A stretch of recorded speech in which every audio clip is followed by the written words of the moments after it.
অনুশ্রী, দেখি অনুশ্রী কাকে ভোট দিয়েছে। মেঘা, ভেরি গুড চয়েস, আমিও মেঘাকে ভোট দিয়েছি। ঈশান, ভাইদার পছন্দই আমার পছন্দ। একদম বাবা, ভাইদা যাকে পছন্দ করবে আমি তাকেই বৌদি বলবো। দাদা আমার চিরকুটটা তোলো। ওইটা ওইটা ওইটা। তোমার তুমি নিশ্চয়ই তোমার ভাইজির নাম লিখেছো। হ্যাঁ দাদা। তাহলে এটার খোলার দরকার নেই, কিন্তু এটা তো নাম লেখা নেই, এটা কার? দাদা ওইটা কুসুমের।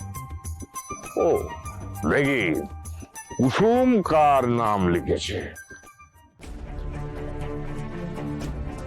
কার নাম লিখেছে কুসুম?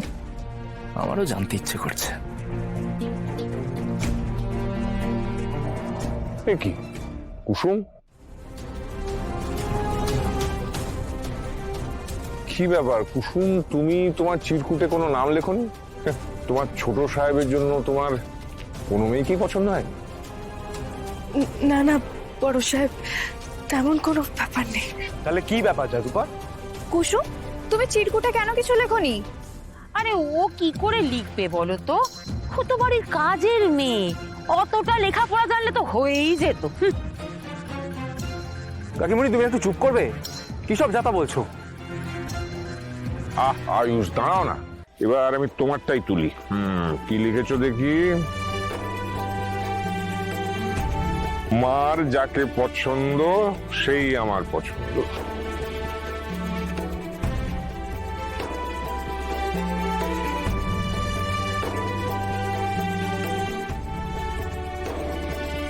এবার সিদ্ধার্থটা দেখি। ও, তুইও মেঘাকেই ভোট দিয়েছিস, ভেরি গুড।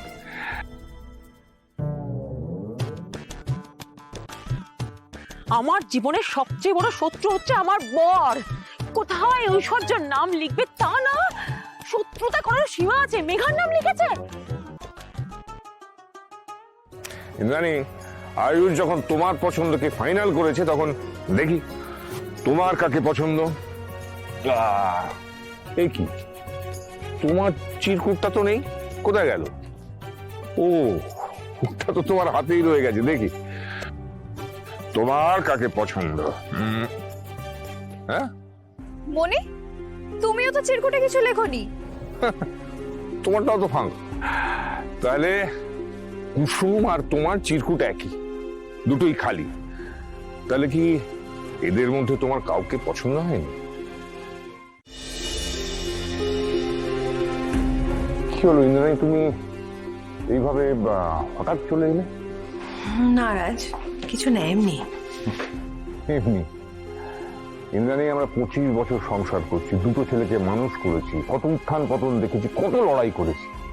তা তোমার এই চোখ দুটো কি বোঝাতে চাইছি সেটা আমি বুঝতে পারবো না? আমার চোখে ফাঁকি দেবে তুমি? ইন্দ্রাণী, আমরা প্রতিজ্ঞা করেছিলাম যে একে অপরের থেকে কোনোদিন কোনো কিছু লুকাবো না। বিশ্বাস বিশ্বাস হবে আমাদের সম্পর্কের বুনিয়াদ। আজকে কেন ব্যতিক্রম হচ্ছে?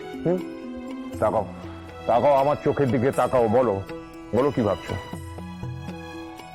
আমার মনে না রাজ, একটা অদ্ভুত সন্দেহ দানা বাঁধছে। সন্দেহ কেন? আয়ুষকে নিয়ে। ইন্দ্রাণী, আমার কথা শোনো, আমি বুঝতে পেরেছি যে মেঘার কথা তোমার ভালো লাগেনি। ভালো লাগেনি? শুধু ভালো লাগেনি রাজ, ওর এত বড় সাহস ও আমার সিদ্ধান্ত নিয়ে প্রশ্ন তোলে। তোমার মনে হয় আমি কাউকে আটকে রাখতে পারি? আরে আমার কেন মনে হবে? আমি কি তোমাকে চিনি না? তাহলে ও কেন বললো? ও কতটুকু চেনে আমাকে? চেনেই না? তাহলে বললো কেন? কারণটা কি? দেখো, কারণটা কি আমি বলতে পারবো না, কিন্তু যাকে নিয়ে বলেছে সে তো ওই কথা প্রতিবাদ করেছে। কুসুম তো বলেছে যে ও নিজের ইচ্ছেতে কাজটা করে। হ্যাঁ, সেটা কি যথেষ্ট না, নয়? যথেষ্ট নয় রাজ, সেটা যথেষ্ট নয়। ও আমার এত বছরের রীতিনীতি নিয়ে প্রশ্ন তুলেছে, এটা যথেষ্ট নয়। দেখো, তুমি মেঘার কথায় কিছু মনে করো না। কেন মনে করবে না দাদা? হ্যাঁ, দিদির তো খারাপ লাগতে বাধ্য। দিদি এত বছর ধরে এই বাড়ির নিয়ম নীতিগুলো তৈরি করেছে, আমরা সবাই মিলে সেই নিয়মগুলো ফলো করি, মেনে চলি। আর সেখানে একটা বাইরের মেয়ে এসে হঠাৎ করে বলবে দিদি একজনকে বন্দি করে রেখেছে, আর দিদি সেটা হাসি মুখে মেনে নেবে? হ্যাঁ, আমি মেনে নিতে বলিনি। আচ্ছা দাদা, তাহলে তুমি কি বলছো বলো? হ্যাঁ, এই সমস্ত কথা দিদি কান দেবে না? সেরকমই বলতে পারো। আরে এটা হয় নাকি দাদা? হ্যাঁ, গাঙ্গুলি বাড়িতে দাঁড়িয়ে একটা মেয়ে হঠাৎ করে দিদির বিরুদ্ধে কথা বলবে আর দিদি সেটা জাস্ট না শোনার ভান করে কাটিয়ে দেবে? হ্যাঁ, এটা হয় না। বিরুদ্ধে কথা বলা আর নিজের মত প্রকাশ করা দুটো এক জিনিস নয় মীনাক্ষী। তাহলে মতামতটা একটু ভেবেচিন্তে জানালেই তো হয়। যাই বলো আর তাই বলো, এই মেয়েটার না একেবারে সারাক্ষণ চোখে মুখে কথা বলছে, হ্যাঁ মুখে খই পড়ছে। কাকে কি বলতে হয় সেটা একটু ভেবে বলবে না? এখন আবার এই মেয়ের সাথে আয়ুষের বিয়ে দেওয়ার কথা ভাবছি দিদি। এই আজকালকার মেয়েদের না, তবে আমার ভাইজি ঐশ্বর্য সে আজকালকার মেয়ে হলেও কিন্তু খুব ভেবেচিন্তে কারো সম্বন্ধে কোনো কথা শুনতে চাই না এখন আর ছোট। না, আমি বলছিলাম ঐশ্বর্য অন্য। আমি শুনতে চাই না বললাম, তুই এখন এই ঘর থেকে আসতে পারিস। আচ্ছা ঠিক আছে, আমি যাচ্ছি।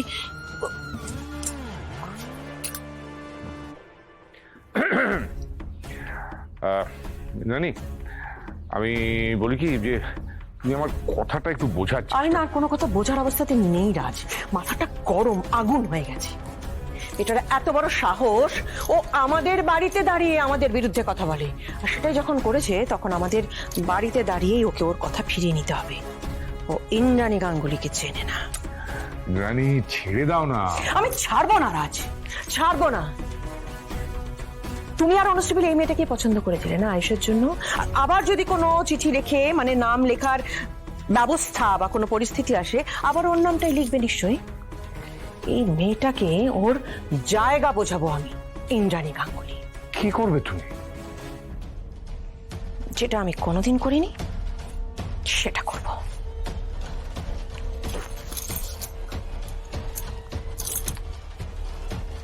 Hello, Indrani Ganguly speaking.